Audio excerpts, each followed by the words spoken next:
나는 아마 너를 벗어날 수 없어. 자, 그래서 이제 DNA 복제 지난 세션에 언급을 했듯이 요 복제가 모드가 반보전적으로 이제 수행이 된다라고 하는 세마이 컨서버티브 모드. 이거 뭔 소리냐? 이 왓슨 크리크가 DNA 구조 모델을 제대로 이렇게 확립을 하면 당연히 그럼 이제 그것 때문에 사실은 노벨상을 수상을 하게 된 가장 큰 원인인데, DNA가 어떻게 복제가 되겠구나 하는 그 모드 자체가 당연히 이제 예측이 되는 그런 구조이죠. 두 개의 이중 사슬이 상보 결합에 의해서 현재 이제 결합이 되어 있는 상태니까 이들이 새롭게 DNA가 복제가 되려면 어떻게 하면 되겠어요? 이들을 잠시만 하고 각각의 사슬에, 기존 사슬에 새로운 사슬이 새롭게 상보 결합 그 관계를 계속 유지하면서 되는 바로 그러한 형식을 이제 이름을 붙인다면, 굳이 이름을 붙인다면은 세마이 컨서버티브라고 이제 그래서 새롭게 생겨난 가닥은 그러니까 이제 하이브리드가 되는 것이죠. 원래는 하나의 이게 페런탈 스트랜드라고 기존 사슬, 이걸 굳이 이제 번역을 부모 사슬, 뭔가 이상해. 원래 있는 기존 사슬을 이제 복제하기 전에 그것을 페런탈 스트랜드라고 얘기를 하고, 그 다음에 새롭게 생겨난 사슬을 영어로 이제 도러 스트랜드라고 하는데, 이걸 딸 사슬이라고 한국말로 하면 왜 그렇지? 내가 좀 사대주의자인가? 이게 어색해요, 이상하게. 그래서 그냥 그대로 페런탈 원어 도러 스트랜드라고 새롭게 생겨난 것을. 근데 이 둘이 하나씩 이게 서로 상보 결합을 유지하면서 계속 유지가 되는 그러한 형태를 우리는 반보전적이라고 얘기를 하는 것이죠. 그럴 수밖에 없잖아요, 이제.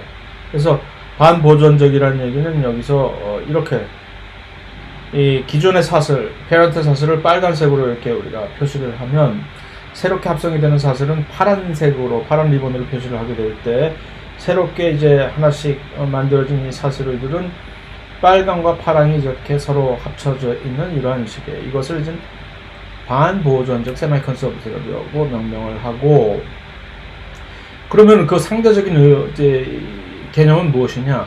컨서버티브라고 하는 개념인데, 이것은 원래 있는 기존에 사슬이 있으면 새롭게 복제가 되면, 새롭게 복제가 되는 사슬은 자기들끼리만, 그러니까 신구가 서럽게 합쳐지지 않고 각각의 서로 세대 갈등을 계속해서 일으키고 있는 그런 형식을 이제 컨서버티브 이제 방식이라고 얘기를 하는데, 아니 이런 구조를 가지고서 어떻게 이것이 컨서버티브라는 형식으로 저렇게 만들어질 수가 있을까? 매우 수수께끼이긴 하나, 좀 더 이제 좀 더 나아가면, 너무 나가면 이런 식으로 들쭉날쭉 이것을 이제 dispersive라고 얘기를 합니다. 한국말로 이거 dispersive 뭐라고 할까? 뒤에다 적어놓겠는데 금방 또 까먹어서 무슨 얘기인지 아시겠죠? 왔다 갔다 서로 간에 막 섞여서 지 멋대로 무작위로 이렇게 되는 그런 방식. 일종의 이론적으로 보면 이 세 가지 모델이 다 이제 가능하나, 생각을 해. 이 DNA 구조, 물리적 화학적 구조를 감안을 할 때 DNA 복제는 반보전적으로 되는 것이 가장 타당해 보이나, 그거를 확실하게 증명을, 사실은 실험적으로 증명을 해야겠지. 이걸 어떻게 증명을 할 것인가 하는 것이죠.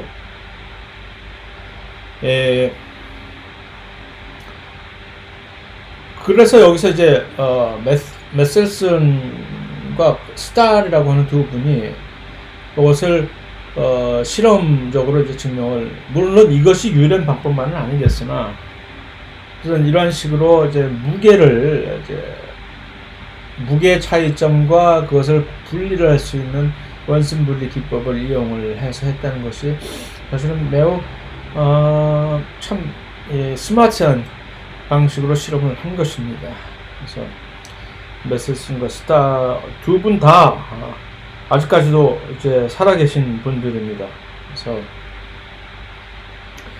지금 이제 분자생물학과 생명과학 전반적으로 이 엄청난 전 세계적으로 명문 대학이라고들 이제 알려져 있는 공유되어 있는 여러 가지 대학들이 왜 그러한 이름을 얻게 됐는지가 사실은 이것을 공부하다 보면 알게 되는 것이죠. 이들은 전부 다 그런 기라성 같은 대학들에서 이제 그 연구를 수행을 했던 것이죠. 그때 당시에. 그래서 어떤 전략을 세웠느냐 하면은 일단 DNA 대장균 같은 것들을 키울 때 질소 를 이제 넣어줘야 될 거 아니에요. 영양소로서. 이 질소들은 DNA가 워낙 질소 염기들을 위시한 많은 질소들을 함유를 해야 되니까 DNA 안으로 이제 삽입이 되겠죠. 그럴 때 무거운 동위원소, 방사성 동위원소는 아닙니다만은 예, 무게가 다르니까 무거운 동위원소 N15만을 이제 이들을 이제 함유를 하고 있는 이런 배지에서 먼저 처음에 이들을 전부 키웠어요. 그래서 일정 기간 동안. 그랬다가 어느 순간에 이들을 다시 원래는 질소의 이 분자량은 14잖아요. 그래서 N14 정상 질소를 가장 흔한 질소인 것이죠. 이걸 정상 배지에 옮기고서 다시 이제 키우기 시작했어. 그러면 이때부터 옮긴 이후에 DNA 복제에 의해서 DNA에 삽입된 DNA와 원래 기존에 옛날에 DNA 합성 시에 그 삽입이 되었던 질소들이 무게가 다르겠죠. 그것을 이제 이용을 한 것입니다. 그래서 그런 다음에 요 밀도 구배라고 하는 density gradient centrifugation, cesium chloride, 세슘이라고 합니다. cesium chloride라고 하는 salt라고 염이라고 한국말로 해야 되나? 이 cesium chloride를 어느 정도 이제 일정 양의 농도로 이렇게 이 안에다가 물에다 채워놓고서 이제 이거를 원심 분리기에 돌리면 이 cesium chloride들의 농도가 층을 이루어 가지고서 각 층마다 이 cesium chloride 농도가 이제 서로 다른 밀도를 층을 형성을 해서 그것을 이제 밀도 density gradient라고 얘기됩니다. 여기 보면 cesium chloride 자체를 이 농도를 아래로 갈수록 조금씩 올려서 이들의 밀도가 이렇게 달라지게 밑으로 갈수록 무겁고 위로 갈수록 조금씩 가벼워지게 이렇게 형성을 하는 거죠. 또 원심분리 튜브 안에다. 사실 이런 식으로 해서 요즘도 아주 고순도의 플라즈미드 DNA를 많은 양으로 이제 정제를 하려고 할 때는 아직도 이런 방식을 씁니다. 물론 그럴 때 아주 건강에 해롭다고 알려진 화학물질인 에티디움 브로마이드라는 것을 많이 첨가를 해야 되기 때문에 좀 그다지 달갑지 않은 실험이긴 하지만 어쨌든 이렇게 하면 각각의 어떤 물질의 그 상대적인 밀도에 따라서 그들이 이제 자리를 잡는 그 위치가 달라지는 것이죠. 그래서 단백질 같은 것들은 가장 위에 이렇게 자리를 잡게 되고 원심 분리를 한 후에 RNA들은 아래 밑에 이렇게 깔리게 되고 DNA들은 이 중간에 이렇게 하는데 그 DNA들 중에서도 원래가 아니라 요즘 이렇게 또 DNA 중에서 이 대장균 같은 데에서 플라즈미드 DNA를 대량으로 뽑을 때는 이렇게 두 개의 층이 형성이 돼 가지고서 플라즈미드와 그들의 염색체 크로모소말 DNA가 서로 다른 위치에 이렇게 자리를 잡기 때문에 플라즈미드 DNA만을 이렇게 정제를 하게 할 수가 있는 것입니다.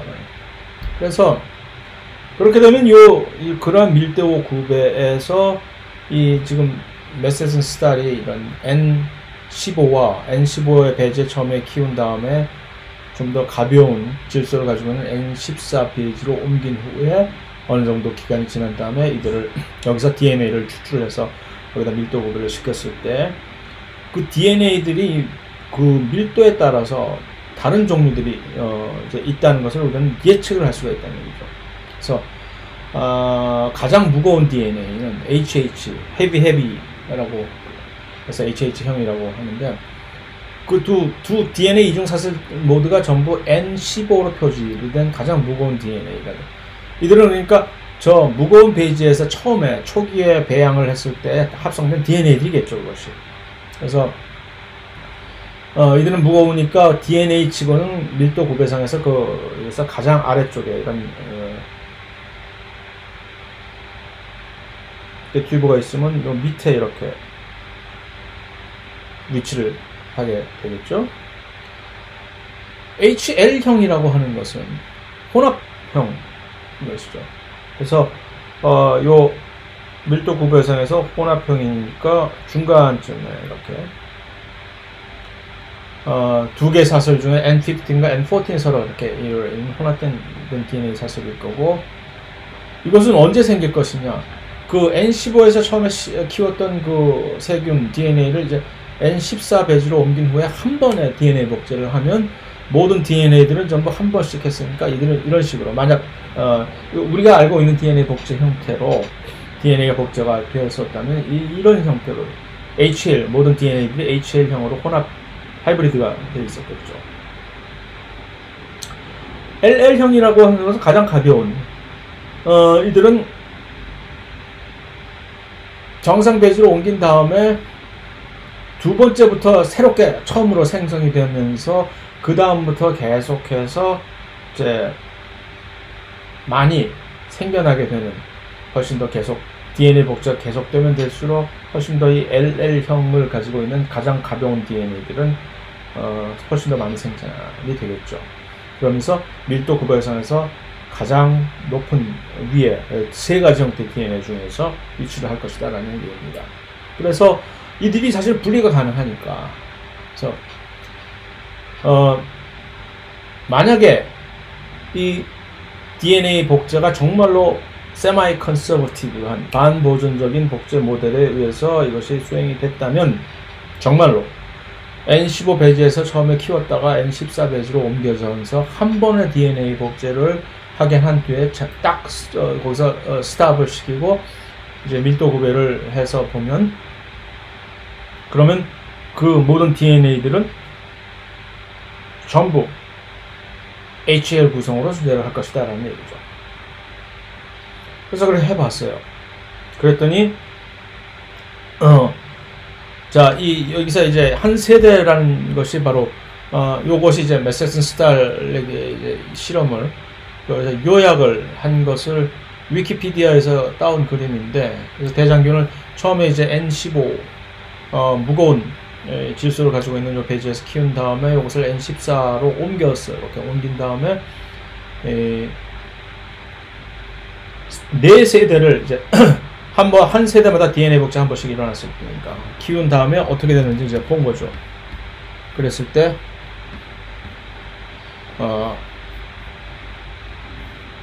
첫 번째 세대에서는 모든 이 DNA들, 그러니까 이들이 처음에 배지 N15 배지에서만 키웠을 때 밀도 구배는 모든 DNA들이 이제 HH형으로 가장 무거운 DNA요.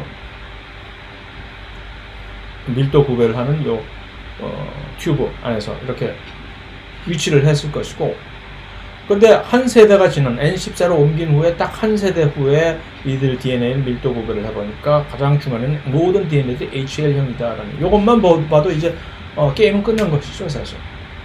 봐라, 그럼 이들은 전부 DNA 복제는 반보정적인 것 아니냐라는 것인데,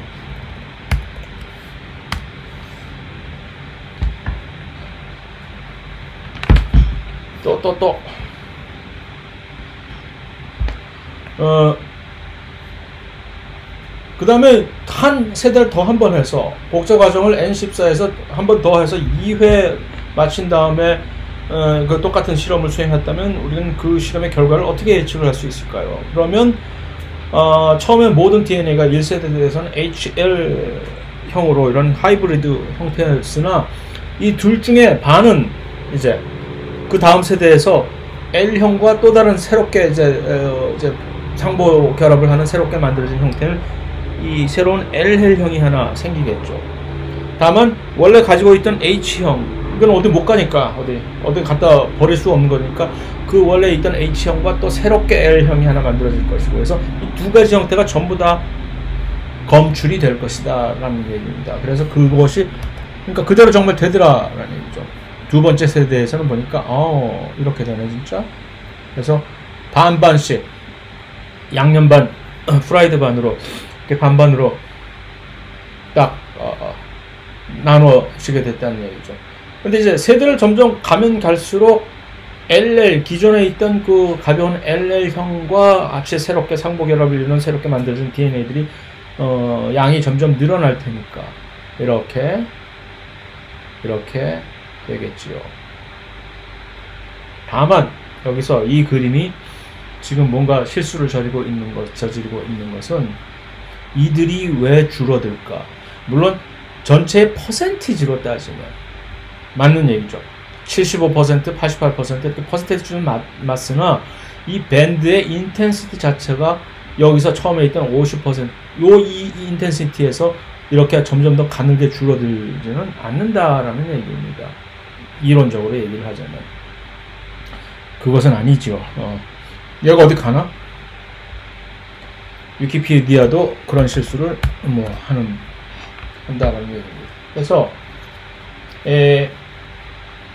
계속해서 이것을 반복을 하면, 시간이 경과를 하면 그 다음 세대로 갈수록 그 얘기가 바로 지금 제가 하는 얘기입니다. 그 HL형 처음에 저 1세대에서 생겼던 그 하이브리드형인 HL형 DNA, 그들의 양은 사실은 절대 변하지 않지. 그대로 유지된 상태에서 점점 더 이 LL 구성 형태의 DNA 양이 증가를 할 것이 되는 것이죠.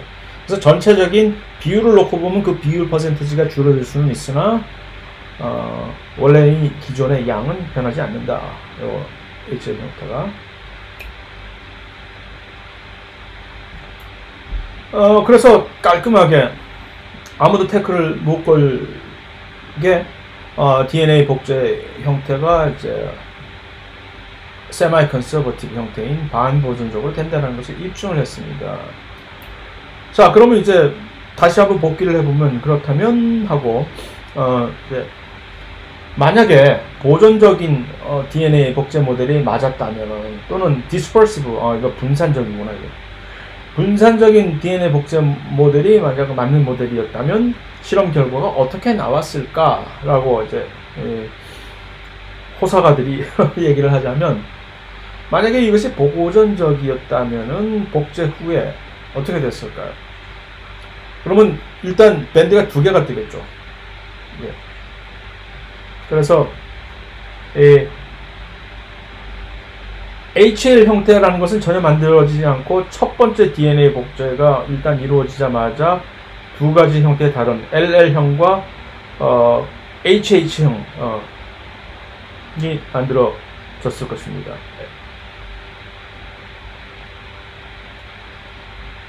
그렇다는 얘기죠. 이렇게. 만약에 그래서 디스퍼시브 모델이었다면, 근데 웃긴 것이 디스퍼시브 모델이 사실은 당시에 가장 가능한 DNA 복제 모델로서 지지를 가장 많이 받던 모델이었답니다. 이 과학자들은 뭐 옛날이나 지금이나 그러니까 멍청하기는 이거 말할 데가 없는 것이죠. 그래서 DNA 복제가 이렇게 되면 이게 무슨 얘기냐면은 할 때 이중사실 각 가닥에서 10개씩 끊어가지고서 복제가 된다는 아주 희한한 뻑적지근한 모델인데도 불구하고, 그러면 이제 만약에 이 모델대로라면은 이 헤비형이 그냥 여기저기서 들쭉날쭉 항상 존재를 하기 때문에 분간이 안 되는 거죠, 무게로서. 그러니까 가장 가벼운 모든 이 무거운 동위원소를 하나도 가지고 있지 않은 요 LL형이라는 것은 아주 오랜 기간이 지난 시간이 경과한 후에나 처음 나타났을 그러한 형식으로 그런 일은 절대로 벌어지지 않았다는 것이 다행인 것입니다.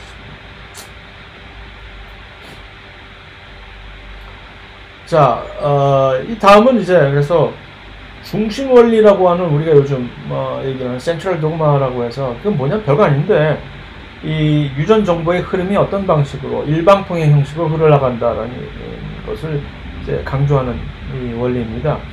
그래서 DNA가 DNA 유전 정보를 가지고 있으면 그 유전 정보는 일단은 RNA로 중간자에게 넘겨진 후에 그 유전 정보가 단백질 합성을 하는데 이제 사용이 된다 하는 식으로. 그 얘기는 뭐냐면 이 거꾸로 못 간다는 얘기죠. 단백질을 처음으로 시작을 해 가지고서 단백질로부터 RNA를 만들고 그 RNA로부터 DNA를 만들지 못한다라는 것이 이제 중심 원리의 훨씬 더 이 숨은 뜻인데, 그걸 좀 더 각색을 해서 이제 얘기를 하면 이렇게 이런 식으로 뭐 얘기를 할 수 있는데, 읽어보면 뭔 소린지 조금 뭐 유전 정보 흐름 경로가 그렇다는 얘기. 중요한 것은 중요하다기보다 조금 재미있는 점은 프랜시스 크릭, 바로 그 왓슨 크리크, 그 유명한 사진에 나왔던 이 두 인물, 제임스 왓슨과 프랜시스 크리크, 젊었던 그 두 분, 1953년도에 DNA 구조를 모델을 처음으로 이제 밝혀냈던 그때 당시의 사진. 얼마 전에 돌아가셨습니다. 이분이 사실 처음으로 주창을 했던 이론입니다. 이 중심 원리가. 그래서 그런데 문제는 DNA에서 RNA로, RNA에서 단백질로. 요즘은 사실은 조금 더 있으면 단백질로부터 시작해서 RNA를 만들어내는 그러한 기술도 누군가가 아마 곧 만들어낼지도 모릅니다. 그러니까 이 역으로 가는 역주행이 사실은 이거 불가능한 일이 아니다라는 얘기. 중심 원리 무슨 쉰소리야 라고 얘기를 할 수 있는 것이죠. 이미 RNA에서 DNA로 되돌아가는 이것은 이미 옛날에 이미 발견이 된 것이고, RNA로부터 만들어 시작을 해서 원래 이것을 역전사 효소라고 하죠.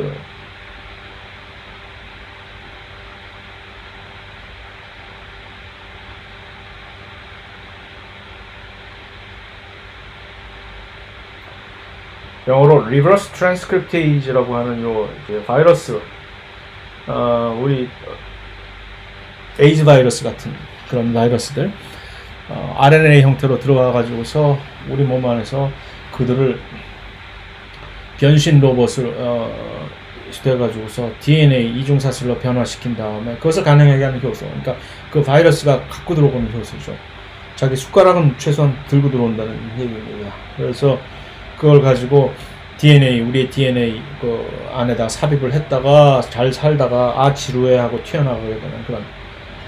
그래서 이 리버스 트랜스크립테이저를 사실은 발견한 후에 분자 생물학이 아주 지대한 발전에 큰 공헌을 했습니다. 이 리버스 트랜스크립테이저를 가지고 우리가 그 지난 세션에서 언급한 cDNA라는 것을 만들 수 있게 되었고, 바이러스만의 전유물인 줄을 사실은 알았는데 우리도 사실은 가지고 있더라라는 얘기입니다. 나중에 보겠지만 우리가 뒤늦게 좀 발견을 해서 그렇지. 그 다음에 RNA 자체도 자기들끼리 DNA만 레플리케이션 할 수 있는 줄 알았더니 RNA 레플리케이션 바이러스들 얼마든지 하잖아요. 코로나 바이러스, 무슨 인플루엔자 바이러스, 뭐 에이즈 바이러스, 그들 전부. 에이즈 바이러스는 RNA 레플리케이션을 하지 않는다. 그래서 일단 이 점에 대해서 이것은 이 절은, 그러니까 이 중심 원리부터 시작을 해서 유전자로부터, 그러니까 이 요는 뭐냐면 왓슨이 처음에 그 DNA가 유전 물질이라는 것을 발견한 이후로도 그럼 이 DNA의 기능에 대해서 정확한 개념을 확실히 확립을 못했다는 얘기입니다. 그럼 이 유전자, 이 DNA에 있는 이 서열이 정말로 단백질을, 심지어 비들 테이텀이 원진, 원 엔자임 하이포테시스를 이미 결정한 후에도 불구하고 긴가민가 찜찜한 거지. 정말이야 이게? 또 더더군다나 그것보다 훨씬 더 중요한 사안은 중간에 DNA 유전 정보가 단백질이라는 것을 만드는데 이렇게 딱 할 때 그 중간에 어떤 그 매개자가, 전령인 누군가가 끼어들어서 이것을 매개를 한다는 그 사실을 꿈에도 몰랐다는 사실이죠. 그 RNA라는 존재를. 그러다가 차츰차츰 RNA가 리보소말 RNA라는 게 있네? 뭐 메신저 RNA라는 게 있네? tRNA라는 게 있네. 이런 것들을 그 다음에 이제 발견하기 시작했다는 거죠. 그러니까 우리가 지금 아무렇지도 않게 일반 생물학에서 이렇게 막 듣고 아유 정말 쓸데없는 거 배운다라고 하는 이런 것들이 사실은 이들의 피 눈물 나는 노력에 의해서 밤을 새운 노력에 의해서 얻어진 사실은 그런 결과라는 얘기입니다. 첫 번째, 그래서 이 버넌 잉그램이라고 하는 이분이 아마도 독일 태생의 과학자일 것입니다. 미국에서 주로 활동을 하셨고 잠시 캠브리지 대학에 연구를 하는 동안에 아마 이 업적을 남기셨던 걸로 아는데, FRS라고 하는 것은 뭐 유럽에서 엄청나게 큰 뭐 노벨상에 필적할 정도로 하는 그 과학자들에게 붙여주는 자기 비슷한 명예라고 합니다. FRS가 대학교 때 제 박사과정 그 지도 교수가 이 FRS를 달고 다니시더라. 인도인인데 그게 뭐 별건가 싶었는데 자기 자신을 엄청나게 프라이드를 가지고 다니는, 그때 조금만 더 알아주는 척하고 빨아들일 걸 그랬나? 그러면 박사를 조금 더 일찍 땄을라나? 몰랐어요. 근데 저는 그게 뭔지. 그래서 이분이 이제 펩타이드 매핑이라는 것을 처음에 시도를 하셔가지고서 이 DNA와 단백질 간의 유사성을, 이 상관관계를 정확하게 다시 한번 이제 생화학적으로 밝혀낸 것이죠. 무엇을 이용했느냐면 돌연변이, 그 유명한 여기저기 약방의 감초처럼 언제나 나오는 요 시클셀 어니미아, 겸상적혈구 돌연변이. 그러니 이것이 이제 헤모글로빈 중에서 베타글로빈의 아미노산 서열이 바뀌게 되는 그 돌연변이라는 것을 알고 있습니다. 그래서 그냥 다시 쓸데없는 복습을 살짝 하자면 헤모글로빈이라는 것은 사실은 알파글로빈 2개 단백질과 베타글로빈 2개의 단백질로 이제 테트라머를 이루게 되는 단백질인데, 이들을 각각 이렇게 인코딩하는 진이 있는 것이죠. 베타글로빈을 우리 몸 안에서 인코딩하는 진은 딱 하나, 베타글로빈 유전자인데, 사실 알파글로빈을 인코딩하는 유전자는 2개입니다. 알파 A1, A2라고 해서 헤모글로빈 HA1, HA2라고 이제 명명하는데, 헤모글로빈을 따가지고서 그러면 혹자는 이게 2개니까 서로 다른 유전자이니까 요 알파 글로빈을 만드는 요 이제 이 소단위체 서브 유닛은 사실은 이거 살짝 다른 거 아니냐? 아니에요. 염기 서열은 요 단백질을 코딩하는 염기 서열은 동일한데 약간의 이 인트론 쪽이나 뭐 그런 거가 살짝 서로 다른 그 2개 아주 유사한 유전자입니다. 그래서 이렇게 알파 2개와 빨간색 리본으로 둘 다 알파든 베타든 이 헤모글로빈의 구조는 거의 대부분이 그래서 영어로 익스클루시브하게 알파 힐릭스로, 알파 나선 구조로 이렇게 전부 이 단백질 구조 보는 데서 이렇게 리본처럼 동글동글 맨날 달려있는 것들은 전부 알파 나선 구조를 이제 지칭하는 것인데, 알파 나선 구조 헤비한 그런 구조로 가지고 있고, 각각의 단위체, 소단위체마다 요 기능적으로 이들이 없으면 절대 안 되는 거 힘이라고 하는 거, 이 힘을 보결 분자라고 영어로 얘기를 한국말로 하나? 프로세틱 그룹이라고 얘기를 하는데, 그러니까 기능적인 이 활성을 이루는 효소와 딱 달라붙어 갖고 거의 마치 일심동체처럼 이제 그 안에 붙어서 효소 활성에 반드시 필요한 그런 보조 인자들은 이들을 우리는 프로세틱 그룹이라고 하죠. 그러지 않고 약간 헐렁헐렁하게 느슨하게 떨어졌다 붙었다 할 수 있으면서도 효소 활성에 반드시 필요한 그런 인자들은 조효소라고 얘기를 하거든. 그래서 이렇게 돌연변이가 생기면 그 돌연변이를, 그 특별한 겸상적혈구를 일으키는 돌연변이를 베타글로빈 S라고 이제 유전적으로 지칭을 하는데, 6번째 아미노산인가? 요 밸린이라고 원래 이제 글루타믹 애시드가 이렇게 있어야 되는 6번째, 첫 번째 N 말단부터 시작해서 6번째 아미노산이 글루타믹 애시드인데 이것이 이 점돌연변이 그것을 지칭하는 코드의 점돌연변이가 생겨서 하나가 치환이 된 것이죠. 치환. 다른 뉴클리오티드로 바뀌어 버려갖고 이것이 밸린으로 바뀌어 버려서 이게 그렇게 되면 왜 이게 이렇게 되냐면은 구조가 엄청나게 바뀌어 버리는 거예요. 여기는 그러면 원래는 정상적으로 이 정상적인 알파 글로빈과 베타 글로빈 정상과 이렇게 서로 결합을 하게 되면은 이런 정상적인 구조를 가진 단백질과 그것을 가지고 있는 이 적혈구가 이렇게 만들어지는데 반해서 이들은 이 모양이 이런 식으로 동그리가 안 돼요. 이렇게 되면 베타 글로빈의 S형과 요 알파 글로빈이 정상 구조가 이렇게 서로 사량체를 이루게 되면은 이들은 긴 그냥 파이브로스 구조라고 얘기를 하는데 섬유소처럼. 왜냐하면 이쪽이 밸린 이게 글루타믹 애시드는 애시드라고 하는 것은 아미노산이지 이제 음이온을 가지고 있는 친수성 아미노산이잖아요. 그러니까 친수성 아미노산은 이게 이 밖으로 표출이 되기보다는 그러니까 아니 친수성 아미노산이 이제 표면에 이렇게 있게 되는 것인데 그러면 이제 물들과 서로 상호작용을 하기에 아무 문제가 없어서 단백질 접근이 이렇게 되는데 소수성, 밸린은 소수성 아미노산입니다. 물과의 접촉을 극혐을 하는 아미노산인데 이들이 갑자기 이 구조에서 갑자기 노출이 되게 되는 거예요. 그런데 왜 이들이 노출됨으로써 원래 동그리 단백질입니다. 글로뷸라한 단백질이라고 하는 동그리 단백질이 헤모글로빈이 왜 긴 밧줄처럼 이런 섬유소 단백질로 변할까? 표면에 소수성 이 아미노산을 가지고 있는 소수성 부위가 단백질의 표면에 노출이 되면 어떻게 하겠어요? 단백질이 접히는 이 원리는 자기의 소수성 부분을 물과의 접촉을 가리기 위해서 저절로 소수성 부위를 안으로 집어넣고 친수성 부위들이 밖으로 노출이 되는 그런 형태를 따르기 때문에 이들이 저절로 단백질의 구조, 3차 구조가 만들어지는 단백질 접힘이 만들어지는 것인데 어쩌다 이렇게 돼서 소수성 부위가 밖으로 노출되면 이들은 어떻게 해야 될까? 이 소수성 부위들을 가릴 수 있는 방법은 자기들끼리 스크럼을 짜는 거죠. 요 소수성 부위를 기점으로 해서 요것은 뭐라고 적당한 단어가 있었는데 까먹었네요.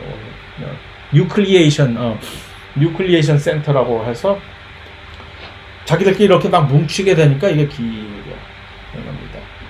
이런 것이 사실은 치매를 일으키는 단백질, 또 광우병을 일으키는 그 프리온 단백질의 돌연변이 형태, 그 다음에 당뇨에서도 이것이 사실 마찬가지다. 그 다음에 파킨슨병에서도 이 공통적으로 나타나는 현상이 이겁니다. 그래서 단백질의 구조가 이렇게 바뀌면서 그 소수성 부위 노출과 비슷한 결과를 초래해서 이들이 전부 쭉 길게 침전물이 되는 현상. 어쨌든 쓸데없는 데로 딴 길을 많이 흘렀는데, 그래서 이제 유전적으로 아미노산 서열을, 돌연변이라는 얘기는 뭐예요? 유전자의 염기 서열에 변화가 생겼다는 것은 확실히 아는 것인데, 그럼 그 돌연변이의 동형접합자가 있을 거 아닙니까? 그들에서 실제적으로 그럼 단백질이 어떻게 되어 있는 건지를 확인을 해본 거죠. 유전적으로는 동형접합자라는 얘기는 둘 다 이제 대리 유전자, 알릴이라고 하는 이 알릴이 둘 다 이 돌연변이 유전자를 알릴을 가지고 있는 이 개인이란 말이에요. 그럼 그들이 진짜로 요 베타 글로빈 아미노산에서 정말로 이 아미노산들이 요 원래 있던 정상 야생형 글루타믹 애시드에서 전부 밸린으로 전부 바뀌었냐? 그걸 확인해 보자는 얘기죠. 혹시 안 바뀐 애들이 혹시 있는 거 아니야? 무슨 뜻에서 이런 실험을 한 건지 아시겠죠. 그러니까 DNA가 바뀌면 확실히 단백질의 아미노산 서열이 그에 상응해서 바뀌더라라는 것을 확인을 시켜주고 싶었던 것이죠. 그래서 DNA가 여기서 이렇게 바뀐 만큼 이것이 바뀌는 것을 어떻게 확인을 할까? 단백질을 전부 분석을 해야 될 거 아니에요. 그러니까 DNA는 DNA 염기 서열을 이렇게 예를 들어서 분석을 할 수 있다고 칩시다. 하나씩 해서 방법이 있는데, 그 DNA 염기 서열 분석은 물론 요즘처럼 유전자 염기설 분석으로 이렇게 한 것이 아니라 마치 우리 DNA 핑거프린팅 하듯이 뭐 하는 방법이 있었어요. 뭐지? 제한 효소 절편 이 다형성이라고 하는 리플립이라고 하는 그런 방식으로 이제 제한 요소를 잘라 가지고서 확인한 방법인데 나중에 그때 가서 이제 자세하게 얘기를 하기로 하고 여기서는 그냥 그래서 이 아미노산 서열은 그럼 어떻게 확인할 것인가가 관건인 것이죠. 글쎄 이것을 할 때 이제 프로틴 핑거프린팅이라고 하는 초기 단계 요즘은 이런 식으로 안 합니다만 단백질이 있을 때 이것을 단백질 분해 절단 효소로 트립신 봤죠 우리 트립신으로 잘라요. 그럼 이 작은 단백질의 절편이 형성이 될 거 아닙니까? 예를 들어서 이렇게 큰 단백질이 헤모글로빈이 있었다고 치면 그 트립신이 자를 수 있는 부위들이 예를 들어서 페닐알란이라든가 무슨 뭐 트립토판이라든가 뭐 그런 그쪽 아미노산들이 있는 곳마다 이렇게 딱딱딱딱 자를 때 그럼 거기에 맞춰서 이런 작은 조각들이 단백질의 조각들이 생긴다는 얘기죠. 그러니까 단백질 전체를 이렇게 분리를 하는 것이 아니라 단백질의 작은 조각들을 분리하면서 결국은 이들의 인식을 아이덴티티를 그런 식으로 작은 아미노산들의 방식으로 확인을 할 수가 있게 되는 겁니다. 그래서 그러기 위해서는 단백질을 이제 전기 영동을 할 때 이것을 투 디멘셔널 단백질 전기 영동이라고 해가지고서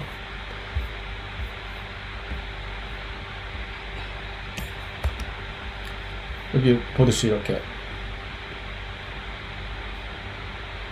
2D 젤이라고 얘기를 하는데 보통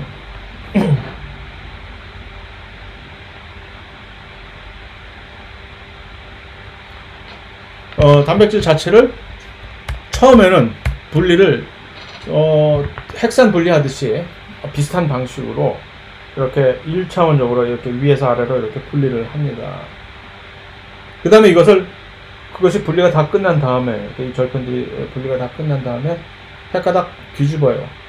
90도 각도로 이걸 돌린 다음에 다시 또 한번 분리를 시켜요.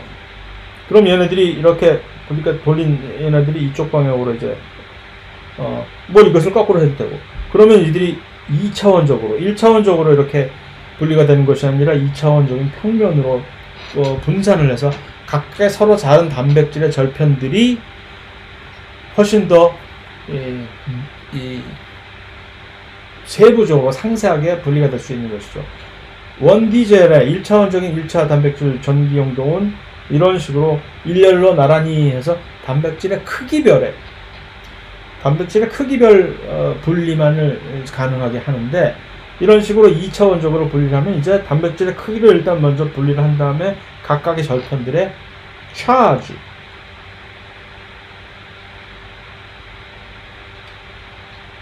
어떤 아미노산을 가지고 있느냐에 따라서 이들의 이 약간의 이온화되는 상황이 달라진다는 얘기죠. 여기서 그러면 이들이 이동하는 속도가 달라지게 됩니다. 이 조건에서 특별한 조건에서 좀 더 자세히는 아마 나중에 단백질 전기 영동을 분자생물학 측면에서 할 때 다시 한번 좀 더 자세하게 살펴보겠습니다만 그래서 그런 식으로 분리하는 방식을 이제 그러면 각각의 서로 다른 단백질의 종류마다 이 분포가 다르니까 이것은 마치 우리가 지문 인식을 하듯이 어떠한 단백질들이 있는지를 이렇게 서로 이렇게 조사를 할 수가 있게 되는 것이죠. 이것을 단백질 핑거프린팅이라고 얘기를 하는데 이것은 이 초기 단계 원시적인 방식입니다. 요즘은 이렇게 안 하고 어쨌든 그래서 이 잉그램이라는 분이 확인을 한 것은 헤모글로빈과 요 헤모글로빈 S 요 두 단백질의 이 샘플에서 이렇게 확실하게 다른 스팟이 발견한다는 겁니다. 왜냐하면 이 글루타믹 애시드와 말린이 이 아미노산의 차이 때문에 이 프래그먼트가 그래서 이 마치 이거 숨은 그림 찾기 하듯이 잘 보면 여기에 없는 거 찾으세요 하면은 요 돌연변이에서만 발견할 수 있는 요 스팟 여기에는 야생형에서 있었던 요 스팟은 사라지고 이것이 언제나 존재한다는 얘기죠. 그렇다면 아까 얘기한 그 원리, 그 목적대로 실험을 했을 때 그 동용접합자, 돌연변이 동용접합자에서는 단백질 샘플이 언제나 이런 형태로만 나타나면 실험은 그 원래 이 가설을 입증을 하게 된 것이겠죠. 그래서 그랬다는 얘기예요. 요즘은 현대적으로는 이제 프로틴 핑거프린팅은 그런 식으로 안 하고, 아까 이 단백질 전기 영동을 이렇게 하고, 또 여기다가 크로마토그래피를 이제 수행을 한 다음에 이거를 매스 스펙이라고 해서 MS 질량 분석을 해버려가지고서 해서 완전히 이거 모든 단백질의 이 아미노산 서열을 한 번에 쫙 분석을 다 해버리는 뭐. 그래서 요것이 바로 요즘 얘기하는 단백질 체학이라고 하는 프로티오믹스의 이 테크닉의 근간이 되는 이런 방식인데, 그래서 마치 그 로잘린 프랭클린이 사용을 했던 그 엑스레이 그 다이프랙션, 이것이 후에 요즘에 막 단백질 구조들을 마구 밝혀내는 엑스레이 크리스탈로그래피의 전신으로서 작용을 했듯이, 이거 역시 처음에 그 프로틴 핑거프린팅의 조금 더 원시적인 형태가 이렇게 발전을 해서 요즘 이렇게 신박한 여러 가지 신기술, 묘기 써가지고서 막 밝혀내고 있다라는 얘기입니다. 그래서 얘기했듯이 E형 접합자에서는 정상과 치환된 베타글로빈이 둘 다 발견이 되고, 동형 접합자에서는 이 돌연변이 동형 접합자에서는 한 형태만 발견되고 하는 식으로. 그래서 이것을 한번 성공하니까 계속 딴 것들도 다 이제 조사를 해볼 거 아닙니까? 다른 데서도 다 그렇더라는 얘기죠. 그래서 사실은 이 헤모글로빈의 돌연변이는 우리가 알고 있는 겸상적혈구 이제 빈혈증 돌연변이만 있는 것이 아니라 이런 식으로 여러 가지 유형들이 엄청나게 많이 있습니다. 그래서 지금 여기 있는 베타 체인의 돌연변이 HBS S형 요것만이 아니라 뭐 C형, G형, 뭐 산호세, 뭐 밀워키, 펀잡, 그들이 전부 다 각 포지션마다 이 베타 체인의 포지션마다 아미노산들이 어떻게 치환이 됐는지 확인이 되고, 알파 체인에서도 사실은 돌연변이들이 있어서 이렇게 이것이 다 딱 깔끔하게 확인이 됐다라는 얘기가 되는 것이죠. 자, 크릭의 연결자 가서 이것은 42분이 정도 지났으니까 한번 또 끊고 다음 세션에서 진행하도록 하겠습니다.